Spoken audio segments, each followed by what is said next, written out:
मुरबाड मातानगर परिसरातील गजानन गॅस एजन्सीचा प्रताप पाहायला मिळत आहे। एजन्सी एका ठिकाणी आणि बाटला एका ठिकाणी मिळत असून ज्या ठिकाणी एजन्सी चालवण्यासाठी लायसन्स दिले जाते तेथे वितरण न करता थेट भंगाराच्या गोडाऊनमधून हा बाटला ग्राहकांना दिला जातो। विशेष म्हणजे या भंगार गोडाऊनकडे जाणारा मार्ग चिखलमय झाला असून तेथे जाण्यासाठी ग्राहकांना मोठी कसरत करावी लागत आहे। हाच गजानन गॅस एजन्सी काही महिन्यापूर्वी गणेशनगर येथील लोकवस्तीत होती।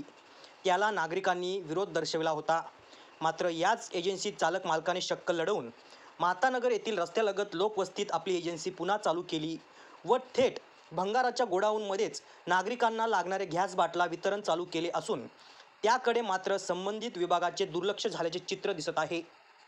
या एजन्सीला मात्र आता मुरबाडमधील मनसेने देखील विरोध केला असून लवकरात लवकर कारवाई करण्याची मागणी सुद्धा केली जात आहे। गौरव शेलार, युवा महाराष्ट्र, मुरबाड।